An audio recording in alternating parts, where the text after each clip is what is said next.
ಇನ್ನು ನೀವೆಲ್ಲ ಅನ್ಕೊತಾ ಇರ್ಬೋದು, ಯಾಕೆ ರಾಯರಿಗೆ ಅರಿಶಿನ ಕುಂಕುಮ ಊದ್ಕಡ್ಡಿ ಕರ್ಪೂರನ ಹಚ್ಚಿ ಪೂಜೆ ಮಾಡೋ ಹಾಗಿಲ್ಲ ಅಂತ ಅಂದ್ಬಿಟ್ಟು. ನೀವೆಲ್ಲ ತಿಳ್ಕೊಂಡಿರೋ ಹಾಗೆ ರಾಯರು ದೇವರಲ್ಲ, ಯತಿಗಳು. ದೇವರು ಮತ್ತು ಮನುಷ್ಯನ ನಡುವೆ ಇರುವಂತಹ ಸೇತುವೆ ಆಗಿರ್ತಾರೆ ರಾಯರು.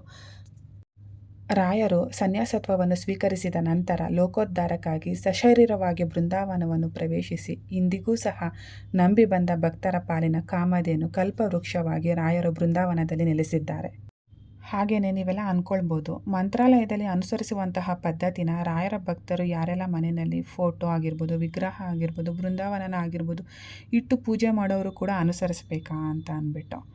ಹಾಗೆ ನೋಡೋದಾದರೆ ಖಂಡಿತವಾಗ್ಲೂ ಹೌದು, ಅನುಸರಿಸ್ಬೇಕು. ನಿಮಗೆಲ್ಲ ಈಗಾಗಲೇ ತಿಳಿದಿರೋ ಹಾಗೆ ರಾಯರು ಕರೆದಾಗ ಬರುವ, ಕರೆದಂತೆ ಬರುವ, ಕರೆದಲ್ಲಿಗೆ ಬರುವ ಕಲಿಯುಗದ ಕಾಮಧೇನು ಕಲ್ಪವೃಕ್ಷ ನಮ್ಮ ರಾಯರು. ಮನೆಯಲ್ಲಿ ಒಂದು ಸಣ್ಣ ಫೋಟೋ ಇಟ್ಟು ರಾಯರಿಗೆ ಪೂಜೆ ಮಾಡಿ, ತಂದೆ ನಿನ್ನ ಮಂತ್ರಾಲಯಕ್ಕೆ ಬರುವಂಥ ಶಕ್ತಿ ನನಗಿಲ್ಲ, ನಾನು ಮನೆಯಲ್ಲೇ ನಿನಗೆ ಪೂಜೆ ಸಲ್ಲಿಸ್ತಾ ಇದ್ದೀನಿ ಅಂತ ಹೇಳಿದ್ರಿ ಅಂತಂದರೆ ರಾಯರು ಬಂದು ನಿಮ್ಮ ಮನೆಯಲ್ಲೇ ನಿಮ್ಮ ಪೂಜೆನ ಸ್ವೀಕರಿಸಿರ್ತಾರೆ.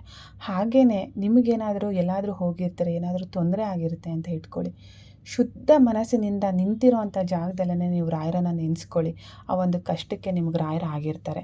ಹೀಗಿರುವಾಗ ಮಂತ್ರಾಲಯದಲ್ಲಿ ಅನುಸರಿಸುವಂತಹ ಪದ್ಧತಿನ ಯಾಕೆ ನಾವು ಮನೆಯಲ್ಲಿ ರಾಯರು ಪೂಜೆ ಮಾಡೋರು ಅನುಸರಿಸಬಾರ್ದು ಅನ್ನೋದು ನನ್ನ ಒಂದು ಮಾತಾಗಿರುತ್ತೆ.